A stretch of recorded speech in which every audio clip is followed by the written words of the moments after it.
Hello, my views by ലക്ഷ്മിയുടെ പുതിയൊരു വ്ളോഗിലേക്ക് എല്ലാവർക്കും സ്വാഗതം. ഇന്ന് ഞാൻ വന്നിരിക്കുന്നത്, എന്നോട് കുറെ പേര് പറഞ്ഞു എന്റെ ഒരു എന്താ പറയാ ലൈബ്രറി അല്ലെങ്കിൽ ഈ പറയുന്ന പോലെ ബുക്ക് സെലക്ഷൻ ഒക്കെ ഒന്ന് കാണിച്ചു തരുമോ എന്ന് പറഞ്ഞു. അപ്പൊ കുറെ ദിവസമായിട്ട് ആലോചിക്കേണ്ടത് ഇത് എങ്ങനെ ചെയ്യണം, എവിടെ നിന്ന് തുടങ്ങണം. കാരണം നമ്മുടെ റൂം ആണെങ്കിലും ഭയങ്കര വെൽ അറേഞ്ച്ഡ് റൂം ഒന്നും അല്ല. റൂം എന്ന് വെച്ച് കഴിഞ്ഞാൽ അങ്ങനെയല്ല, ഇപ്പോ പെയിന്റ് ചെയ്തിട്ട് തന്നെ ഓൾമോസ്റ്റ് 12 ഇയേഴ്സോളായി ഈ റൂം തന്നെ. ഞങ്ങൾ പ്ലാൻ ചെയ്ത് ഇങ്ങനെ ഇരിക്കുകയാണ്, എന്ത് ചെയ്യണം എങ്ങനെ ചെയ്യണം എന്നൊക്കെ. അപ്പൊ അങ്ങനെ കുറച്ച് ഫോൾട്ട് ഒക്കെ എവിടെയെങ്കിലൊക്കെ കാണാം. അപ്പൊ അതൊക്കെ ഉണ്ടെങ്കിൽ ഒന്ന് എക്സ്ക്യൂസ് ചെയ്യുക. അപ്പൊ നമുക്ക് നമ്മുടെ ഹോം ലൈബ്രറി അല്ലെങ്കിൽ എന്താ പറയാ എന്റെ ബുക്ക് കളക്ഷനിലേക്ക് എല്ലാവർക്കും സ്വാഗതം. അപ്പൊ നമുക്ക് ഓരോ സെഷനായിട്ട് തുറക്കാം. ഒന്ന് കാണിച്ചു കൊടുത്തേ എനിക്ക് എങ്ങനെയൊക്കെ എവിടെയൊക്കെയാ ഞാൻ ബുക്ക് വെച്ചിരിക്കുന്നതെന്ന്.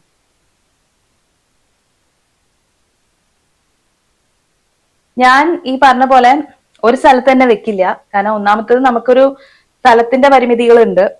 പിന്നെ ഒരു ഷെൽഫായിട്ടൊന്നും ഞാൻ അങ്ങനെ അക്കോമഡേറ്റ് ചെയ്തിട്ട് തുടങ്ങിയിട്ടില്ല.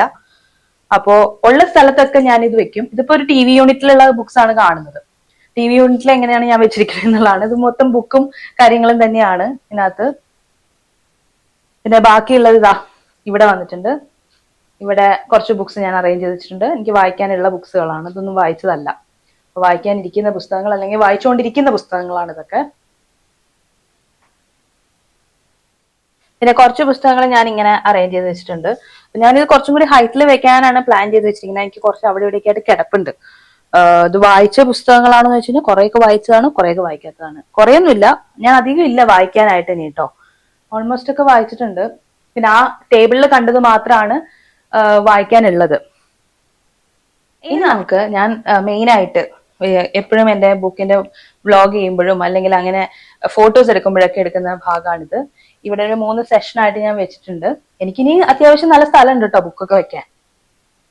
അപ്പൊ അവിടെയാണ് ഇതൊക്കെ വെച്ചിരിക്കുന്നത്. അപ്പൊ ഇവിടെ എന്ന് പറഞ്ഞു കഴിഞ്ഞാൽ മലയാളവും ഉണ്ട് ഇംഗ്ലീഷും ഉണ്ട്, രണ്ടും മിക്സ് ചെയ്ത് തന്നെയാണ് വെച്ചിരിക്കുന്നത്. ഈ ഭാഗം മൊത്തം മലയാളം ആണെങ്കിൽ ഇത് വരുമ്പോൾ ഇംഗ്ലീഷ് ആവും. പിന്നെ ഇതും മലയാളമാണ്. പിന്നെ കുറച്ച് മലയാളം ഞാൻ അവിടെ നമ്മുടെ ടി വി യൂണിറ്റിന്റെ ആ ഭാഗത്തും വെച്ചിട്ടുണ്ട്. ആ ഒരു ഈഫിൽ ടവർ കണ്ടോ, ഈഫിൽ ടവറിന്റെ ഭാഗത്തും ഞാൻ വെച്ചിരിക്കുന്നത് മലയാളം തന്നെയാണ്. ഇത് മൊത്തം മലയാളം തന്നെയാണ്. ഇത്രയാണ് എന്റെ മലയാളം കളക്ഷൻ. ബാക്കിയുള്ളതൊക്കെ ഇംഗ്ലീഷാണ്. ഈ റൂം എന്ന് പറയുന്നത് ഞങ്ങളുടെ റൂം ടൂർ അല്ല കേട്ടോ. ഒന്നാമത് റൂം എന്ന് പറയുന്നത് നമ്മുടെ 3 പേരുടെയാണ്. എന്റെ ഹസ്ബൻഡ്, ഞാൻ ഏട്ടൻ വിളിക്കുന്ന ഹസ്ബൻഡ്, അതുപോലെ തന്നെ ഞങ്ങളുടെ പോപ്പിയുടെ റൂമാണ്. നമ്മുടെ 3 പേരുടെയും കൂടി റൂമാണിത്. അവള് കണ്ടോ, അവളുടെ എല്ലൊക്കെ പിടിച്ചു വരികയാണ്. അപ്പൊ അതുകൊണ്ട് തന്നെ നമ്മുടെ ഐറ്റംസ് ഒക്കെ അങ്ങനെ അറേഞ്ച് ചെയ്ത് വെച്ചിരിക്കുകയാണ്. പിന്നെ എന്തുകൊണ്ടാണ് ഞാൻ ഇങ്ങനെ റൂമിൽ തന്നെ വെച്ചിരിക്കണേന്ന് ചോദിക്കുകയാണെങ്കിൽ, എനിക്ക് എണീക്കുമ്പോൾ കാണാൻ വേണ്ടിയിട്ടാണ്. എനിക്ക് ഇതൊക്കെ കണ്ടിട്ട് എണീക്കുമ്പോൾ ഒരു സന്തോഷം സമാധാനമൊക്കെ ഉണ്ടാവും. പിന്നെ ലാസ്റ്റ് ഉറങ്ങുന്നതിന് മുമ്പുള്ള പരിപാടി എന്ന് പറയുന്നതും ബുക്ക് വായിച്ചിട്ട് കിടന്ന് ഉറങ്ങാന്നുള്ളതാണ് എന്റെ ശീലം. അപ്പൊ അതിന് വേണ്ടിയിട്ട് ബുക്ക് അവിടെ തന്നെ ഇരിക്കട്ടെ, എണീക്കുമ്പോഴും നമുക്ക് കാണാലോ. അതാണ് നമ്മുടെ ഒരു ഐഡിയ, എന്റെ ഐഡിയോളജി അതാണ് കേട്ടോ. പിന്നെ മലയാളം ബുക്സ് എനിക്ക് കുറവാണെന്ന് വെച്ചാൽ എനിക്ക് അറിയില്ല. ഇപ്പൊ ഒരു 6-7 മാസമായിട്ട് ഞാൻ കുറെ അധികം ബുക്സ് വാങ്ങിക്കുന്നതും ഒരുപാട് വായിക്കുന്നതും മലയാളമാണ് കേട്ടോ. അപ്പൊ എന്നോട് കുറെ പേര് പറഞ്ഞു ഇംഗ്ലീഷ് ബുക്സിന്റെ കാര്യമൊക്കെ പറഞ്ഞു. അപ്പോ അതിലെനിക്ക് പറയാനുള്ളത്, മലയാളം ബുക്സ് എപ്പോഴും നമ്മള് വായിച്ച്, ഇപ്പൊ ഇംഗ്ലീഷാണ് കൂടുതൽ വായിക്കുന്നത് നിങ്ങളെങ്കിൽ നമുക്കൊരു തോന്നലുണ്ടാവും നമ്മുടെ ഒരു ഫാന്റസി അല്ലെങ്കിൽ ഈ പറഞ്ഞ പോലെ ത്രില്ലർ ആ ലെവലിലേക്ക് പോകുമ്പോൾ മലയാളത്തിന് അത്ര നമുക്ക് അറിയില്ല. നമുക്ക് അറിയാത്തവരോടാട്ടോ ഞാൻ പറയുന്നത്, എന്നെ പോലുള്ളവർക്ക്. അപ്പൊ അങ്ങനെ വരുമ്പോ അവർക്ക് തോന്നും, അയ്യോ എനിക്ക് നല്ലൊരു സ്റ്റാർട്ടിങ് കിട്ടാൻ വഴിയില്ല. അല്ലെങ്കിൽ ചില ബുക്കൊക്കെ വായിച്ചു കഴിയുമ്പോൾ ഒരുപാട് സാഹിത്യമൊക്കെ ആകുമ്പോൾ നമുക്ക് ഭയങ്കര ബുദ്ധിമുട്ട് തോന്നുന്നുണ്ടെങ്കിൽ അപ്പോഴും നമ്മൾ മലയാളം മാറ്റി ഇംഗ്ലീഷിലേക്ക് തന്നെ പോകും.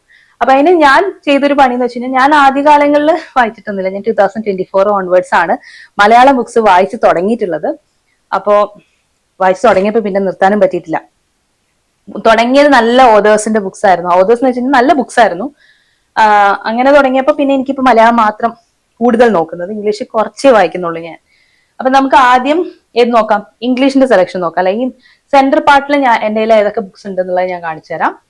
അപ്പൊ ഇതിനകത്ത് ഞാൻ കുറേശ്ശെ എടുത്ത് കാണിക്കാം. അപ്പൊ എനിക്ക് ഈ കുഞ്ഞു സാധനങ്ങളൊക്കെ വലിയ ഇഷ്ടമാണ്. എന്റെ റൂം കാണുകയാണെങ്കിലും മനസ്സിലാവും, ഇതിനകത്തൊക്കെ കുഞ്ഞു സാധനങ്ങളും അങ്ങനെ ഇങ്ങനെ ബട്ടർഫ്ലൈസും ഒക്കെ ഒരുപാട് ഉണ്ടാവും. എനിക്ക് അങ്ങനത്തെ ഐറ്റംസ് ഒക്കെ ഒരുപാട് ഇഷ്ടമാണ്. അപ്പോ നമുക്ക് കുറേശ്ശെ നോക്കാം. ഏതൊക്കെ ബുക്കാണെന്നുള്ളതാണ് കേട്ടോ ഞാൻ കാണിക്കുന്നത്. ഇതിനെപ്പറ്റി ഡീറ്റെയിൽഡ് ആയിട്ടൊന്നും പറയുന്നില്ല. ഇതിനകത്ത് നോക്കുകയാണെങ്കിൽ നിങ്ങൾക്ക് ഒരു ഒരു 10 വയസ്സിന് ശേഷവും 60 വയസ്സിന് അടുക്കെയുള്ള ആൾക്കാർക്ക് വരെ വായിക്കാൻ പറ്റുന്ന തരത്തിലുള്ള പുസ്തകം എൻ്റെ ഉണ്ട്. കാരണം ഞാൻ എല്ലാ തരത്തിലുള്ള ബുക്സും വായിക്കും. ഇതെന്നൊക്കെ പറഞ്ഞാൽ better than the movies.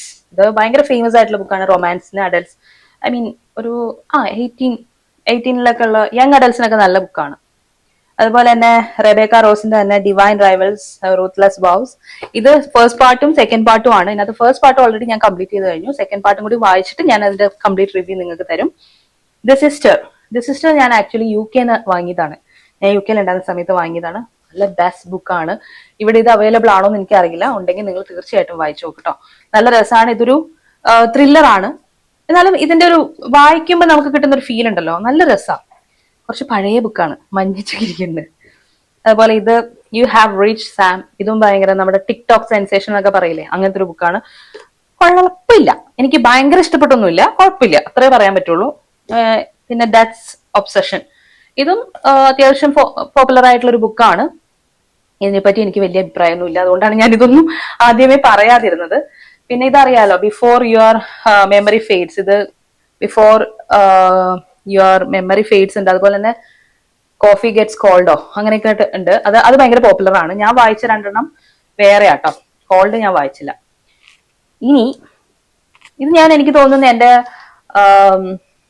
Book ഹാളിൽ ഞാൻ കാണിച്ചായിരുന്നു, റീസെന്റ് കാണിച്ചതാണ്. ചിത്ര ബാനർജി ദിവാകരുണിയുടെ സിസ്റ്റർ ഓഫ് മൈ ഹാർട്ട്. ഇത് ഞാൻ വായിച്ച് കംപ്ലീറ്റ് ആയിട്ടില്ല. എനിക്കൊരു ശീലമുണ്ട്, ചില പുസ്തകങ്ങൾ ഞാൻ വായിച്ചു തുടങ്ങും, പകുതിയാക്കും, അടുത്ത ബുക്കിലേക്ക് പോകും. എനിക്കൊരു എന്താ പറയാ, നമുക്കൊരു മൂഡ് തോന്നുന്നില്ല എന്നുണ്ടെങ്കിൽ വേറെ ബുക്കിലേക്ക് ഞാൻ കൺവേർട്ട് ആവും. അപ്പൊ എനിക്ക് അങ്ങനെ ചെയ്യാൻ പറ്റും. സൈമൾട്ടേനിയസ്ലി ഞാൻ 1, 2, 3, 4 ബുക്ക് വായിക്കും. അങ്ങനത്തെ ഒരു ഇതൊക്കെ എനിക്കുണ്ട്. പിന്നെ വെറിറ്റി, നമുക്ക് എല്ലാം ഇഷ്ടപ്പെട്ട വെറിറ്റി ഉണ്ട്. അതുപോലെ അഗാഥ ക്രിസ്റ്റിയുടെ ദ അൺഎക്സ്പെക്ടഡ് ഗസ്റ്റ്, അത് ഞാൻ വായിച്ച് കഴിഞ്ഞതാണ്. എനിക്ക് നല്ല ഇഷ്ടപ്പെട്ടു, നന്നായിട്ടുണ്ട്. അഗാഥ ക്രിസ്റ്റിയുടെ ഒരു മോഡ് അറിയാലോ, അങ്ങനെയുള്ള ബുക്സ് ആണ്. പിന്നെ ഈ കൈറ്റ് റണ്ണർ, കൈറ്റ് റണ്ണറിനെ കുറിച്ചൊക്കെ ഞാൻ ഓൾറെഡി നമ്മുടെ യൂട്യൂബിൽ ഇട്ടിട്ടുണ്ട്. നല്ലൊരു ബുക്കാണിത്. നോർവേജിയൻ വുഡ് ഇട്ടിട്ടുണ്ടോ എന്ന് എനിക്ക് ഓർമ്മയില്ല. ബെസ്റ്റ് ബുക്കാണ്. എനിക്ക് ഭയങ്കര, ഇപ്പൊ മുറാഖാമിയുടെ ഏതെങ്കിലും ബുക്ക് നിങ്ങൾ വായിക്കണം എന്ന് ആഗ്രഹം ഉണ്ടെങ്കിൽ സ്റ്റാർട്ട് വിത്ത് ദിസ് വൺ. അതാണ് ഏറ്റവും നല്ലൊരു starting. Kafka on the shore അല്ല, ഇതാണ് വായിച്ചു തുടങ്ങേണ്ടത് കേട്ടോ. വായിച്ചിട്ടില്ലാത്തവര്, നല്ല ബുക്കാണ്, നിങ്ങൾക്ക് എല്ലാവർക്കും ഇഷ്ടപ്പെടും. ഇഷ്ടപ്പെടും ഇൻ ദ സെൻസ് കുറെ കാര്യങ്ങൾ ഇതിനകത്ത് മിക്സപ്പ് ആയിട്ട് വരുന്നുണ്ട്. നമ്മുടെ ഒരു മെന്റലി നമുക്ക് നോക്കുമ്പം നമ്മളിങ്ങനെ ജീവിതത്തിനെ എങ്ങനെ കാണണം എന്നുള്ള ഒരാളുടെ കാഴ്ചപ്പാടിലൂടെയാണ്. നമുക്കത് ഒട്ടും അഡാപ്റ്റ് ചെയ്യാൻ പറ്റുന്ന കാര്യങ്ങളല്ല കുറെയൊന്നും. പക്ഷെ എന്നാലും ആ മനുഷ്യന്റെ ജീവിതത്തിൽ നടന്നു പോകുന്ന, അല്ലെങ്കിൽ അവർ കണ്ടുമുട്ടുന്ന കുറെ പെൺകുട്ടികളെയും അങ്ങനെയൊക്കെയുള്ള കാര്യങ്ങളൊക്കെയാണ്. പിന്നെ കുറെ കാര്യങ്ങളുണ്ട് ഇതിനകത്ത്, ഇന്റൻസ് ആയിട്ട് നമ്മൾ പറഞ്ഞു പോയ കഥയുടെ രസം പോകും. അതുകൊണ്ട് പിന്നെ എനിക്ക് അലി ഹേസൽവുഡിന്റെ ബുക്സ് ഒക്കെ ഒരുപാട് ഇഷ്ടമാണ്. അപ്പൊ ഇതിനകത്ത് വായിക്കാത്ത ബുക്കിൽ വരുന്ന ഒരു ബുക്കാണിത്, ചെക്ക് ആൻഡ് മേറ്റ്. ഇത് പോപ്പുലർ ആണ്, പക്ഷെ ഞാൻ വായിച്ചു തുടങ്ങി 2 പേജ് കഴിഞ്ഞപ്പോൾ എനിക്കെന്തോ ബോറിംഗ് ആയിട്ട് തോന്നി. പക്ഷെ ഇനി വായിക്കും ഞാൻ, ചിലപ്പോൾ 2-3 ദിവസം കഴിഞ്ഞിട്ട് വീണ്ടും വായിക്കുമായിരിക്കും, എനിക്കറിയില്ല. അലി ഹേസൽവുഡിന്റെ എനിക്ക് ഏറ്റവും ഇഷ്ടമുള്ള ബുക്കിൽ ഒരെണ്ണമാണ് ഇത് കേട്ടോ, ലവ് തിയററ്റിക്കലി. നിങ്ങൾ ആരെങ്കിലും വായിക്കാനുണ്ടെങ്കിൽ വായിച്ചോ, നല്ല അടിപൊളി ബുക്കാണ്. പിന്നെ അതുപോലെ ഇതിന്റെ സെന്ററിലുള്ള ബുക്സ് മാത്രമേ ഞാനിപ്പോ പറയുന്നുള്ളൂ, ബാക്കി നമുക്ക് അടുത്ത പാർട്ടിലൊക്കെ ആയിട്ട് വരും. അതുപോലെ the palace of illusion already ഞാൻ ഇതിന്റെ റിവ്യൂ ഇട്ടാണ്. എനിക്ക് ഏറ്റവും ഇഷ്ടപ്പെട്ട ഏതെങ്കിലും ബുക്ക് ഉണ്ടോ എന്ന് ചോദിച്ചു കഴിഞ്ഞാൽ ഞാൻ എപ്പോഴും പറയും ഇത് തന്നെയാണ്. പിന്നെ അതുപോലെ തന്നെ സാലി റോണിയുടെ നോർമൽ പീപ്പിൾ, ഇതും നിങ്ങൾ ആരും വായിച്ചിട്ടില്ല എന്നുണ്ടെങ്കിൽ വായിക്കണം, ഡെഫിനറ്റ് ആയിട്ടും വായിക്കണം. നല്ലൊരു റെക്കമെൻഡേഷൻ ആട്ടുക.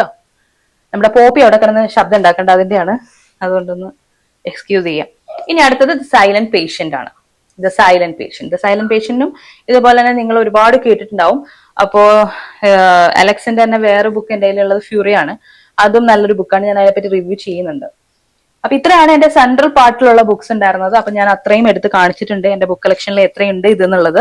നമുക്കിപ്പോ എത്ര മിനിറ്റ് ഉണ്ട് എന്നുള്ളത് എനിക്ക് അറിയില്ല. ഇതിപ്പോ ഏകദേശം ഒരു കുറച്ചധികം സമയമായിട്ടുണ്ടാവൂലേ. അപ്പൊ അതുകൊണ്ട് നമുക്ക് ഇന്നത്തേക്ക് നമ്മൾ ഇത്രയും സെലക്ഷൻ ഞാൻ കാണിച്ചു തന്നേക്കണു. അപ്പൊ ഇതെല്ലാം പോപ്പുലർ ആയിട്ടുള്ള ബുക്കാണ്, നല്ല ഫേമസ് ആയിട്ടുള്ള ബുക്കാണ്. വായിക്കാത്തവരുണ്ടെങ്കിൽ വായിക്കണം. ഞാൻ അതിനകത്ത് പറഞ്ഞിട്ടുണ്ടല്ലോ കുറച്ചൊക്കെ അധികം താല്പര്യമില്ല എന്നുള്ളത്, അതൊന്ന് ഇഗ്നോർ ചെയ്തേക്ക്. ബാക്കി എല്ലാ ബുക്സും അടിപൊളിയാണ്, നിങ്ങൾ വായിക്കാനുണ്ടെങ്കിൽ വായിക്കുക. അപ്പൊ നമുക്ക് അടുത്ത പാർട്ടില് നമ്മൾ ബാക്കി ബുക്സ് ഒക്കെ ആയിട്ട് നമ്മൾ വരും. നിങ്ങളിങ്ങനെ ബോറടിപ്പിക്കാതിരിക്കാൻ വേണ്ടിയിട്ടാണ് ഞാൻ കുറച്ച് കുഞ്ഞായിട്ട് ഇടുന്നത്. ലെങ്തി ആയി കഴിഞ്ഞാൽ നിങ്ങൾക്ക് എല്ലാവർക്കും കാണാനൊരു താല്പര്യം ഉണ്ടാവില്ല. അപ്പൊ അടുത്തൊരു വ്ളോഗുമായിട്ട് വരുന്നത് വരെ, this is Rajalakshmi signing off.